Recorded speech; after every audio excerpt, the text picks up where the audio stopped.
Hello, my beautiful tribe and my village. I want to talk about something that's a trend. You know, there's a terrible trend in today's world where you have some Caucasian men and women who are standing up and they're speaking out. But instead of standing up for unity, they are condemning their own race, speaking as if being white is something to be ashamed of, as if all white people are racist, selfish, or blind to the struggles of others. And that's not true. Let me share this clip with you and let's come back and talk about it. Okay, let's listen to his viewpoint, his opinion. Hey, so breaking news. White people ain't shit. Woo! Just kind of felt like saying that. I mean, what do you really say after that? There's nothing to follow up. White people ain't shit. But it's true, though, if you think about it. Like, what group of people is more racist than us, more hateful than us? What group of people do you know that started over 100 plus race massacres and have stripped everything from other groups of people of color, black people, however you want to categorize, and never pay it back? Ever. I mean, take everything they own, properties, businesses, family. Use their like, lynch them and do unspeakable acts to them. Use their skin for shoes and wallets and belts and hats.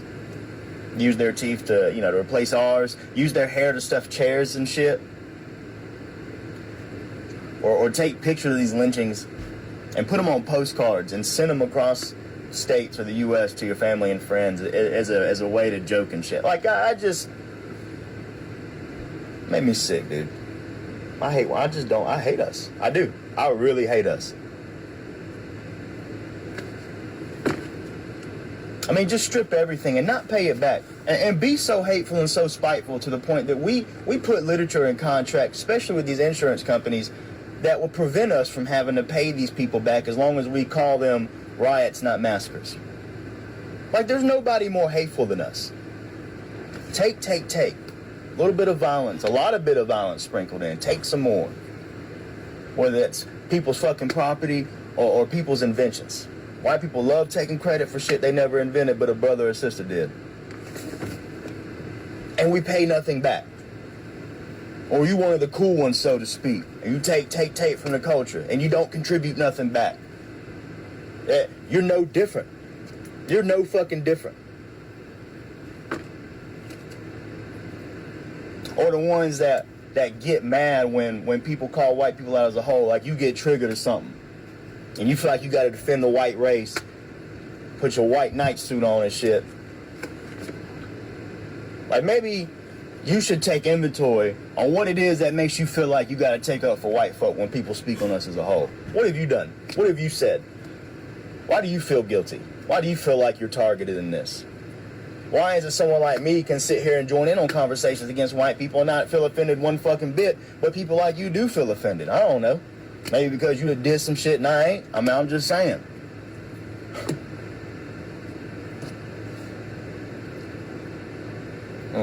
We just ain't shit. I don't know how else to say it.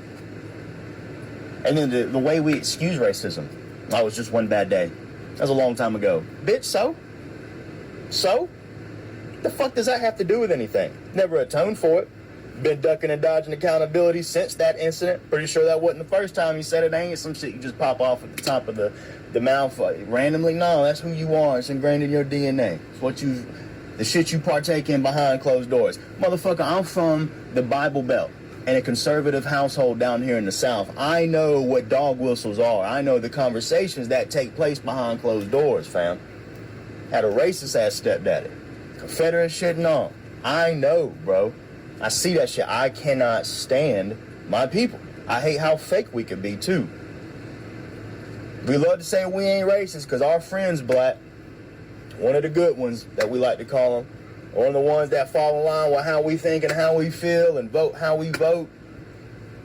But I'd be damned if you decide to change your way of thinking. See exactly where that gets you. You won't really see how we feel about you then. I hate our people. I really do. There's nobody like us. And nobody plays the victim card quite like white people. And you think that you can just wake up one day and decide to change your beliefs and be like, I don't fuck with these racist crackers no more. I'm with y'all now. Hell no. Just like I told Trump people not too long ago, stay where the fuck you at. Stay over there. Keep your white hood energy over there. Just because you done dyed your shit red doesn't make you any less of a white hood than it was before, bruh.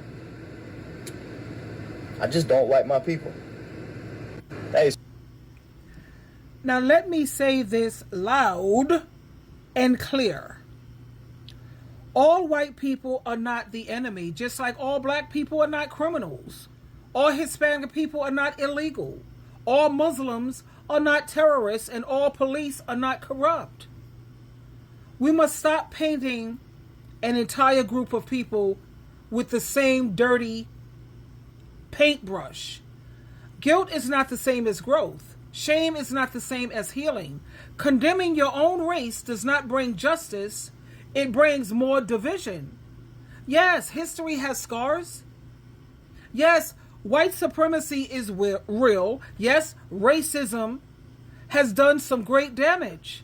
However, that does not mean every white person walking this earth is guilty of crimes they did not commit. Many white people have laid down their lives, and that's real, to fight against slavery, against segregation, against injustice. Many have marched, wept, and cried, and stood side by side with their black and brown brothers and sisters, not out of guilt, but out of love.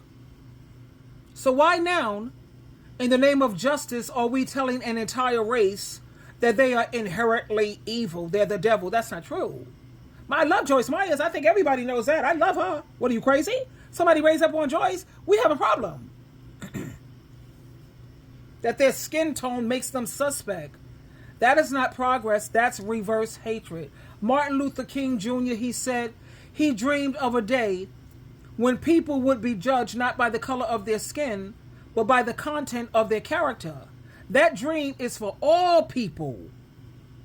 Black, brown, white, green, and everything in between. We need white men who will stand up, not to bash themselves, but to speak truth, of course. To say that I'm not perfect, but I'm not your enemy. And also to say, I will not be silent about racism, but I will also not accept the lie that I'm a bad person just because I was born white.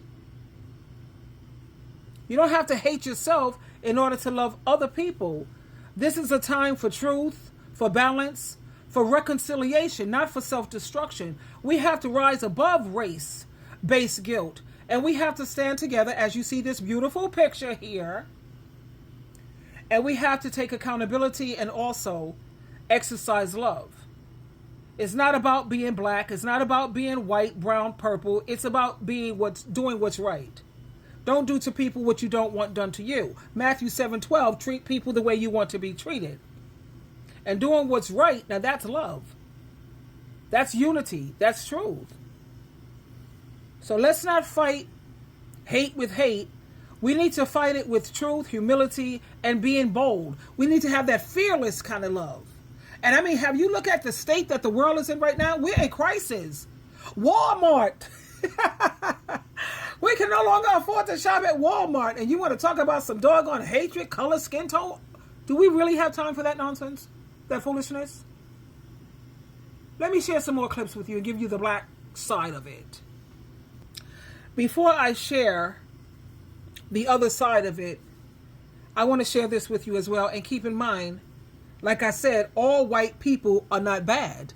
Take a listen to this. This just proves my point. Couple days, I've gotten tons of hate mail from black Trump voters. Now, right off the bat, if you're black and you voted for Trump or you're still supporting Trump, you are delusional. If you think Trump, I've known Trump for 30 years. If you think he's pro-black people, you're completely delusional. I've been to Mar-a-Lago, I don't know how many times, and I've never seen a black person there. And Mar-a-Lago is a huge place. There's 1,000 people there when I used to go there for a fundraiser or an event. Never seen a black person. I've never seen a single black person there. Okay? Trump is not a fan of black people, but you probably didn't see this. If you're still supporting him, you probably didn't see how he snuck this in a couple of days ago. So a couple of days ago, if you're not familiar, Trump pulled back the law that kept federal workers in federal buildings from segregating bathrooms, drinking fountains, work areas from blacks and whites or any other race. Okay, it was always black and white, but that's what the law says. He pulled it. Okay, now we're going back to the days of the early 60s, late 50s, 1950s and before, where there were black water fountains, colored water fountains is what they called them for coloreds, and white water fountains, and restaurants. And now in federal buildings, they can discriminate against you. Okay, let me tell you, if you didn't know that, let me tell you what's next. It's coming. Watch. The Civil Rights Act of 1964. Now, if you don't know your history, that's what Martin Luther King died for, basically. Okay? That's what John Lewis used to march in the streets for. Jesse Jackson, all these guys fought for this to give so people could not discriminate. The government couldn't discriminate, citizens couldn't discriminate, companies couldn't discriminate against people of color. Okay? If he pulls that, we're headed back to 1950. And if you're black, you ain't going to like it, let me tell you. Okay? I don't know how many of these people that are sending me hate mail that are black are educated people, but if you know your history, I don't see how you're supporting Trump. Wake up before it's too late. It's going to take generations to pull this back together if we ever do, and you don't want to live in a country when you're a black person that's circa 1940, 1950. It was not a pleasant experience, okay? That's why the civil rights people marched and did all the things they did, because they had real guts. They weren't sitting back. Another thing I'm getting from black people is, oh, well, you can march now. We did it in civil rights. It's your turn. Are you kidding me?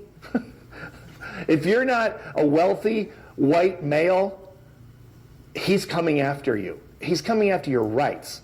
Women, Hispanics, military people as well. They're a minority as well. He has total disdain for the military. I don't know how many times he has to tell you guys how he thinks you're suckers and losers. He said it a million times. Okay? He has no respect for military people. He doesn't understand, and I've had this conversation with him personally over the years. He doesn't understand why people go into the military, risk their lives, basically for politicians that don't know what the hell they're doing half the time anyway. All these kids died in Vietnam, when I was growing up, and we didn't even have a good reason to be there. Okay? So there's a lot, and that's how Trump feels. He thinks you're suckers, you don't make any money. Okay, so if you don't make any money, he doesn't respect you anyway, which is obviously ridiculous. I mean, military people are patriots, obviously. But he doesn't believe that. He's not on your side. Guys, wake up before he pulls every right you have. Again, I fit into the, I'm a white, wealthy male. Okay, he's not coming after me, although he'll probably come after me for doing posts like this. Eventually he'll shut me down. He'll shut every voice down. Free speech itself will be shut down. It won't take long unless we can get rid of this guy as fast as we possibly can and overturn this administration. And the only way we're going to do it is if people stand up. Here's my message to people. If you're one of the people that's sending me hate mail, stop sending it. I don't care. You're delusional. If you think he's on your side, you want to be delusional, you want to go back to separate drinking fountains and all the major discrimination that you never even saw before because you're too young, that's up to you. It's pretty stupid. But I'm not going to suffer for it. You're going to suffer for it. Every black person is going to suffer for it. For that matter, every minority is going to suffer for it. Wake up, people. It's time to fight back. So my thing is this. The only way we're going to survive this chaos, the only way we're going to heal this nation, the only way we're going to ever have true peace is if we see things God's way. And that's it. Not man's way. Not the Democrat, not the Republican, not even Donald Trump's way. Because let's be real. Just because Donald Trump feels a certain way doesn't mean everybody does. And just because a leader speaks, it doesn't mean he's speaking truth. The media doesn't speak for all of us. The government doesn't speak for all of us. And one man's opinion does not define an entire race or nation. So we need to stop letting the words of one man make you hate millions. Stop letting politics be your preacher. And stop letting fear be your guide.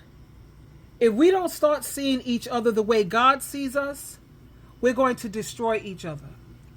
God doesn't see skin color. He sees your spirit.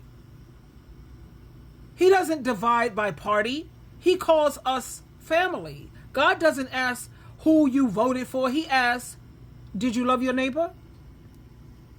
We keep looking for solutions in the wrong places. We keep trying to fix spiritual problems with political answers. You can change laws all day long, but if you don't change your heart, nothing is going to change. God is not a white man. God is not a black man. God is not a politician. God is spirit. God is love. And God is truth. If we want peace, we have to walk in truth. Though this generation, they can't stand the truth, y'all. Speak the truth and they're ready to block, delete. Anyway, if we want peace, we have to walk in truth. If we want justice, we have to walk in love. If we want unity, we have to humble ourselves and say, Heavenly Father, Lord, not my will, but let your will be done. We tried marching. We've tried debating. We've tried fighting. Now it's time to try repenting.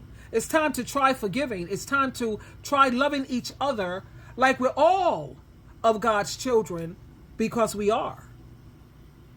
So enough with this division. Enough with the race wars. Enough with blaming whole groups of people for the evil of a few. If your eyes are full of hate, you're not seeing like God. If your mouth is full of slander, you're not speaking like God. And if your heart is full of bitterness, you damn sure are not living like Jesus Christ instructed us to do. This is a wake-up call. And this is for every single race, every background, every nation. We are one blood. We have one creator. And the only solution is to come back to him. See it God's way, not CNN's way, not Fox News, not Trump's way, God's way. Because God's way is love. God's way is truth. Know the truth and the truth will set you free. God's way is justice. And God's way is the only way. And I pray that God open your eyes before it's too late. Twinkle, twinkle, twinkle.